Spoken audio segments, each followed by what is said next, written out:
मतदान केंद्र भवनों में 5 या उससे अधिक भी हमारे मतदान केंद्र हैं। जो मतदान केंद्र बढ़े हैं, कुल 299 बढ़े हैं। उसका कारण ये है कि अब भारत निर्वाचन आयोग के निर्देशानुसार एक मतदान केंद्र पर अधिकतम 1200 ही मतदाता हो सकते हैं।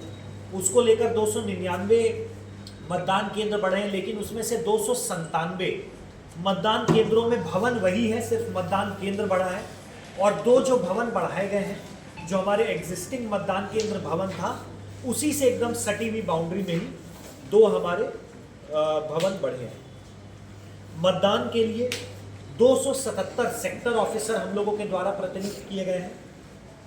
इसी को लेकर विधि व्यवस्था, आदर्श आचार संहिता को लेकर हमारे जो चेकपोस्ट हैं, कुल 23 स्टैटिक चेकपोस्ट कार्यरत रहेंगे, जो विभिन्न अन्य जिलों की बाउंड्री और साथ ही साथ अंतर राज्य, जो हमारे बलिया राज्य की बाउंड्री है, उससे भी सट के रहेंगे।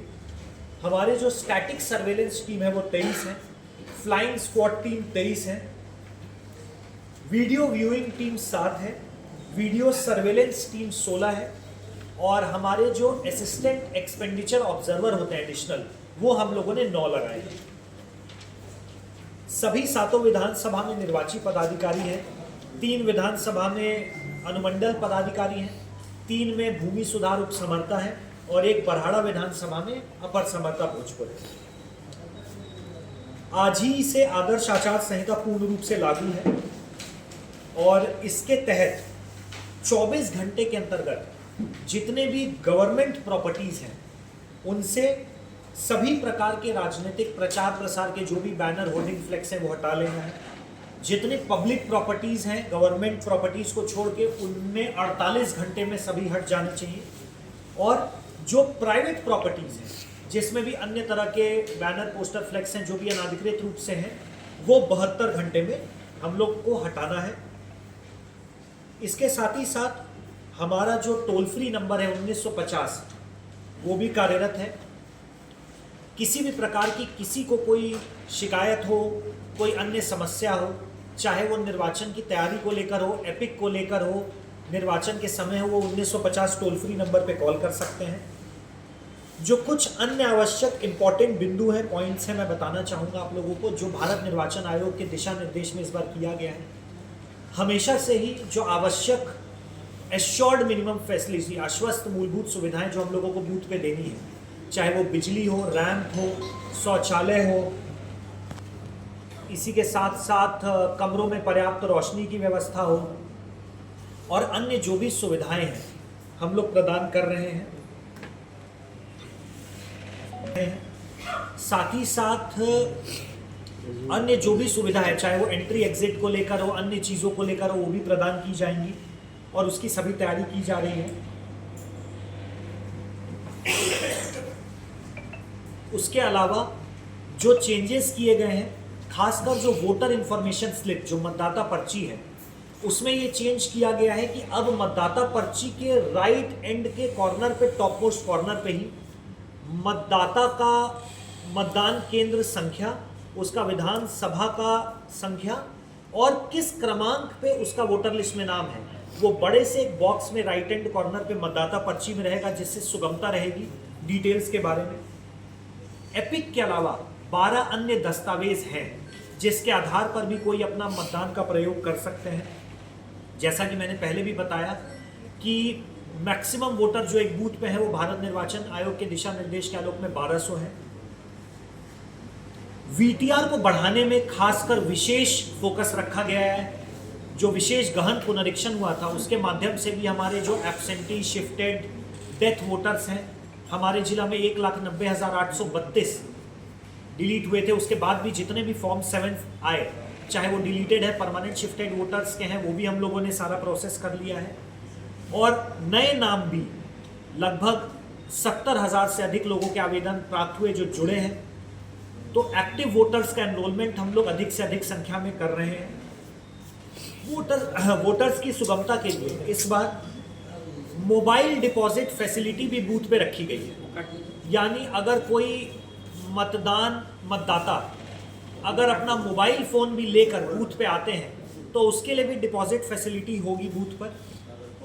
जो हमारे 85 प्लस और दिव्यांग मतदाता हैं उनके लिए भी एक सुविधा होती है फॉर्म 12D की, जिससे वो घर के माध्यम से ही मतदान कर सकते हैं। वैसे सभी को हम लोगों ने देखा है, पूर्व का भी एक्सपीरियंस है, और सबसे अपील भी रहती है कि इस चुनाव के पर्व में सब मतदान केंद्र में ही जाकर वोट करें, और लोगों का ज़्यादा से ज़्यादा झुकाव भी उसी के लिए रहता है। बट अगर किसी कारणवश कोई दिव्यांग मतदाता या 85+ के मतदाता घर से भी वोट करना चाहते हैं तो 12D फॉर्म के माध्यम से उसको कर सकते हैं। 100% मतदान केंद्रों पर इस बार वेबकास्टिंग होगी, तो उसके लिए भी कैमरा लगाया जाएगा और उसका लाइव फीड हमारे कंट्रोल रूम में, जिला कंट्रोल रूम में, आरओ के कंट्रोल रूम में, सीईओ ऑफिस में और इलेक्शन कमीशन में भी रहेगा, जिससे 100% वेबकास्टिंग की सुविधा रहेगी। जो हमारे प्रत्याशी हैं उनका हमेशा से ये मांग रहा है कि जो बैलेट पे फोटोग्राफ लगाई जाती है उसको भी लेकर कुछ चेंजेस किए जाए, तो वो किए गए हैं। अब जो कैंडिडेट का बैलेट पेपर ईवीएम मशीन पे रहेगा उसमें उनका कलर्ड फोटोग्राफ भी लगेगा। अगर वो नॉमिनेशन के समय कलर्ड फोटोग्राफ देते हैं, जो हम लोग सब उनसे मांग करेंगे, तो उनका कलर्ड फोटोग्राफ बैलेट पेपर पे रहेगा, जिससे कैंडिडेट के भी पहचान में वोटर्स को सुगमता होगी। साथ ही साथ एक ECI नेट ऐप जो बहुत कॉम्प्रिहेंसिव ऐप है उसको भी लॉन्च किया गया है, जिसमें वोटर को जितनी भी जानकारी चाहिए, चाहे उसके बूथ को लेकर हो, लोकेशन को लेकर हो, उनके BLO को लेकर हो, ERO को लेकर हो, और BLOs के लिए भी जो उनके आई कार्ड और अन्य डिटेल्स हैं उस पर सब उपलब्ध होगा। इसी प्रकार दिव्यांग मतदाताओं के लिए भी सक्षम ऐप है, जिससे वो सारी डिटेल्स प्राप्त कर सकते हैं। तो अभी निर्वाचन को लेकर, आगामी बिहार विधानसभा निर्वाचन को लेकर इस प्रकार के चेंजेस किए गए हैं। कुछ गाइडलाइंस अन्य जो हैं हमारे काउंटिंग को लेकर और अन्य विधि व्यवस्था के दृष्टिकोण से भी चेंज किए गए, जो समय समय पर हम आप लोगों को अपडेट भी कर रहे हैं। भोजपुर जिला में भी निर्वाचन को लेकर हमारी पूरी तैयारी चल रही है, चाहे वो ट्रेनिंग को लेकर हो, EVM VVPAT को लेकर हो, और हमारा जो भी मतदान की प्रक्रिया है, जो भी SOPs हैं, उसके आधार पर हम लोग सभी तैयारी कर रहे हैं। अब मैं SP साहब से अनुरोध करूँगा कि घोषणा कर दी गई। भोजपुर जिला में जो प्रथम फेज़ में होना है मतदान, जो कि 6 नवंबर को होना है, अब इसके लिए हम लोग के द्वारा तैयारियां की जा रही हैं। आज से मॉडल कोड ऑफ कंडक्ट लागू हो रहा है और नेक्स्ट 24 घंटे, 48 घंटे और 72 घंटे में हम लोग उसका अनुपालन करना सुनिश्चित करेंगे। इसके साथ अभी जिला में हमारे 14 CRPF की कंपनी हम लोग को प्राप्त हो रहा है, जिसका उपयोग हम लोग लगातार चेकिंग में, जिले में 23 SST, 23 FST, इसको 3 शिफ्ट में जो कार्य करेगा, इसको हम लोग चेकिंग के दौरान हम लोग इसका यूज़ करने जा रहे हैं। और इसके साथ हमारा फोकस इस चुनाव को शांतिपूर्ण तरीके से बिना किसी डर के सुसंपन्न कराना है। इसके लिए हम लोगों ने जो वल्नरेबिलिटी मैपिंग होता है, जिसमें कि भेद टोला और ये सब का हम लोग पॉइंट आउट कर रहे हैं, और इसमें हम लोग ये प्रक्रिया कर ली गई। इसके साथ साथ इसमें जो भी आर्म्स की जो रिकवरी है, लीकर की रिकवरी, जो इस पर हम लोग का विशेष फोकस रहेगा।